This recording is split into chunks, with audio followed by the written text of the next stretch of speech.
My name, as I said earlier this morning, is Chris Parker from a company called Gov3, who's one of the partners on the Breaking Barriers project. I've been asked to speak, though, subtly, and I'm not sure how subtle this distinction is, between not on what are the barriers to e-government, but on why e-government programs and projects fail.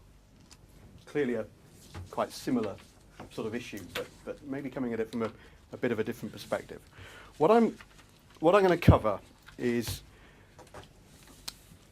a few things. First, I'm going to say a little bit about me and my business, largely because I like talking about me and my business, and I could do it all day, but also in part because it'll explain, as it were, some of where my perspective's coming from and the evidence base, insofar as there is, for the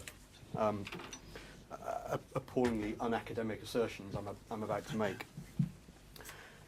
I then want to give a sort of alternative perspective, really, on this barriers issue, which is to say that arguably, and this is something I've been arguing within the project since its inception, really, there aren't really barriers to e-government.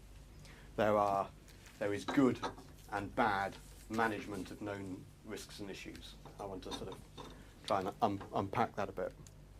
And I'm going to do that by going through some learnings from international experience, partly UK based, but also from a number of other countries, and then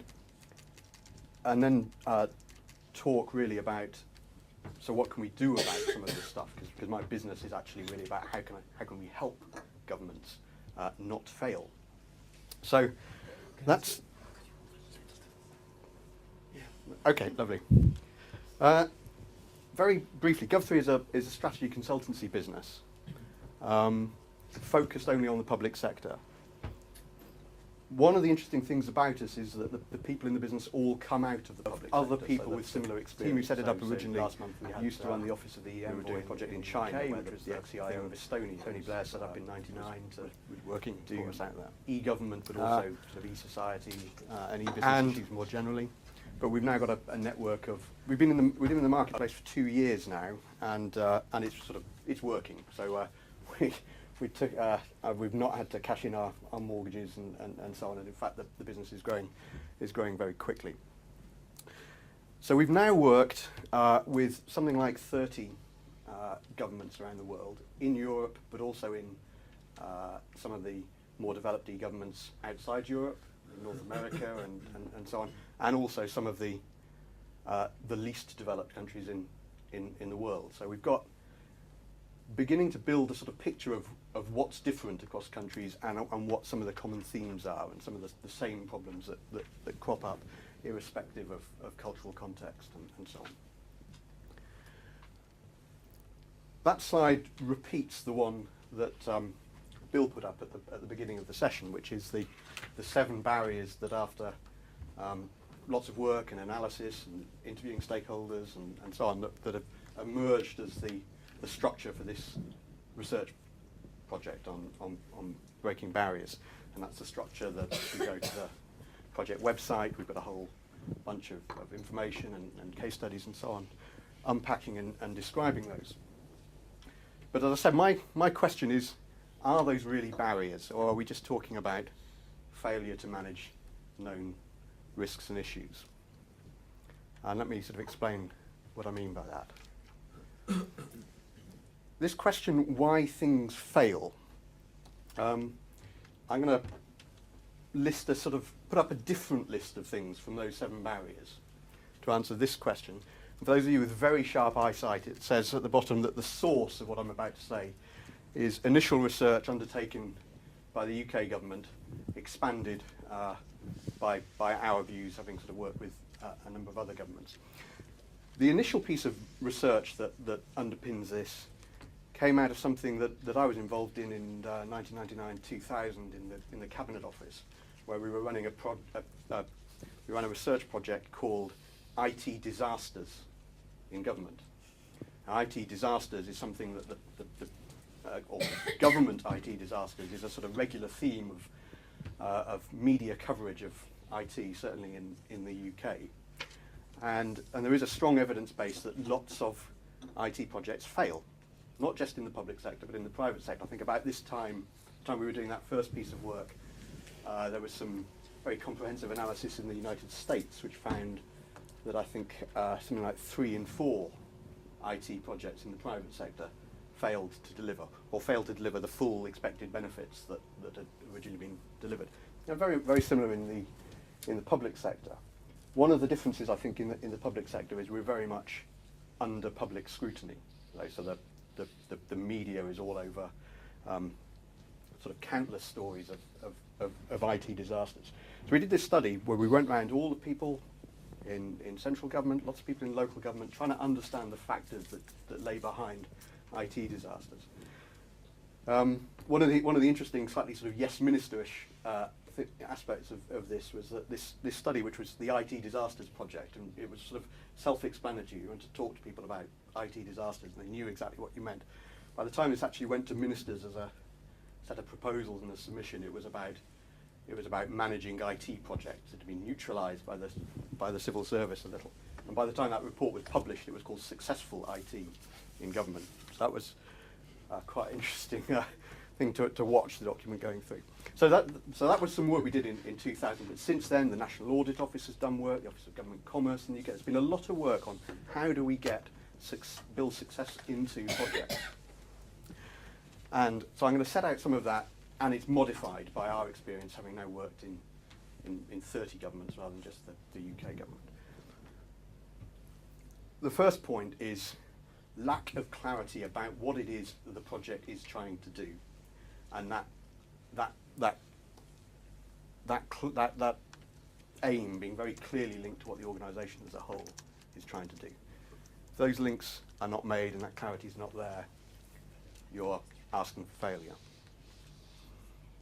Second point, a lack of focus on end user needs, whether that's a citizen or a business or an internal user, and a lack of segmentation of those needs. Often projects said, well, we know all about our customers and they look like this.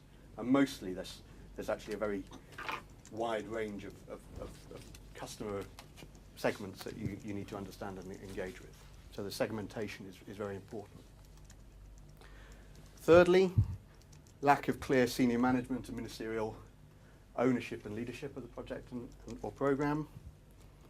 Lack of engagement with stakeholders. Lack of skills in the team that's trying to manage this, the project or the programme. Too little attention to breaking the development and implementation of a change programme into small and manageable steps, both in terms of technology implementation and organisational change.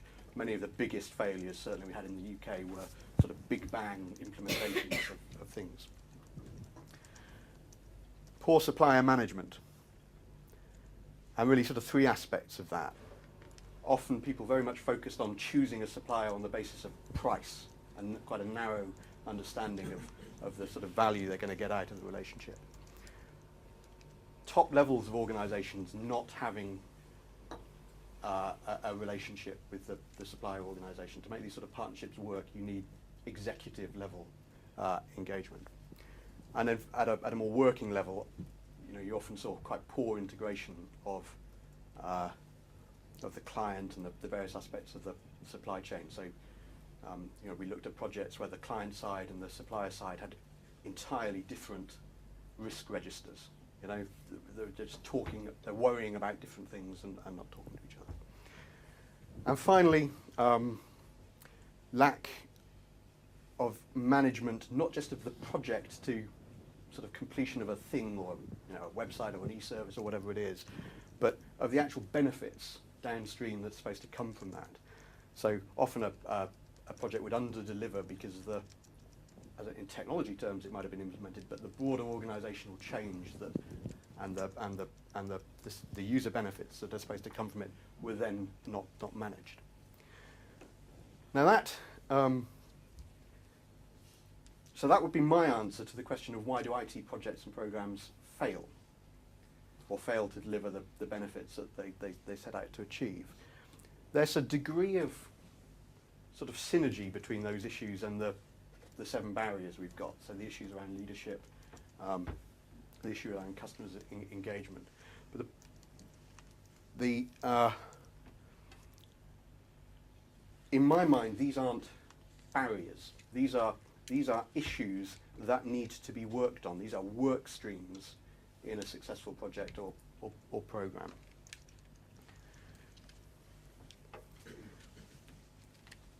So summarising it and also trying to link to one of the other projects that we have running in the Commission's research portfolio. And this is sort of almost a cliche, but it's worth repeating. IT projects fail because there aren't IT projects. There are IT-enabled business change projects, and if you don't manage the business change, then you just spend money on IT. And on the spending money front, that's one of the findings from the economics of eGovernment project that Trum's also been running. Our eGovernment director, Cristiano Cordagnone, has been leading that. And what that found is that, as a rule of thumb, the non-IT costs of an eGovernment implementation in Europe are over half of the total costs. So the organisational change issues are the major part of the real costs of delivering some of these. So this is looking at successful projects which have gone through to completion. And one of the problems is that often what governments focus on is managing the above the line costs and not thinking through and managing the broader costs of change. So, and this is now moving on to my point about those are all issues that you can do something about. Failure to engage your stakeholders. You can build a work stream into your project or program about effective stakeholder engagement. So it's not a sort of a barrier in the sense of, we have to engage with stakeholders. Oh, we should stop. But of course, most organisations, I'd argue, are quite bad at risk management. There is an increasing amount of risk management sort of activity in organisations. I think certainly in the UK now, you could probably go into any project or program and ask to see the risk register, and there's sort of lots of documentation. There's a sort of industry building up around it, and that's increasingly true in countries more generally. But lots of it doesn't impact. So what I'm now going to do is very quickly talk through the 5 steps that we engage with our clients on. Just as an illustration of where we might take some of the practical implications of the work that's coming out on barriers. Firstly, it's really important in a project to understand the scale of what you're trying to do. And it sort of sounds obvious, but we've been in organisations where the same sort of management processes are being applied to quite small-scale change projects and huge transformational ones, and the sort of skills and people and processes you need to make the huge transformational thing work are clearly of a different order of magnitude to something smaller. So I won't go through this, but one of the things we've got on our website now is just a free online tool to say 9 questions broadly. How difficult is what you're trying to do compared with other things? That's looking at the complexity of it and the scale and so on. Projects really need to identify the risks. So these link back to my list of failures, but trying to put those in terms of the risk areas. So have you got real strategic clarity about what you're trying to do? Is that informed by user focus? Are you addressing the issues about leadership, doability, etc.? And have you got a sort of benefit realisation plan built in from the end, rather than something from the beginning, rather than something you come to at the end? Have you prioritised those risks? Are you, as a management team, really focused on the 3 or 4 things that are going to really screw this up? Or are you just looking at it all in undifferentiated terms? Obviously, plans to mitigate those risks and then implementing them. And going back, so I could talk at longer length about that, but my point for putting this up is on a sort of practitioner basis, this is the sort of approach which UK government is trying to promote internally. It's the sort of approach that we try and work with our clients, is how do you, in a structured way, go through all of the issues and then manage them. And often what you see, even in organisations which have some of the superficialities of these sort of processes, is a failure to do the last bit, to do the actual managing the risk. So we've got risk registers and we've got all of this sort of stuff, but actually taking decisions and moving things on doesn't happen. So that was, to sum up, I think arguably there aren't barriers to e-government. There are just failures to implement proper processes with proper skills and proper resources to address the risks and issues that are out there and then manage them effectively. I don't entirely stand by that, but I'm putting it up there as to sort of move the focus onto sort of management rather than just counting barriers. My final comment, though, is to say that this isn't just a public sector issue, going back to that point, and I'm going to end with an excerpt from probably my favourite management guru, Dilbert, with one of, I think, an example of how, from the private sector, one of the most well-known bosses in the world manages these sort of issues. That's the way too many projects and programmes are managed in the UK public sector, certainly, in the public sector generally, and I think, as with Dilbert's boss, in the private sector. So, thank you.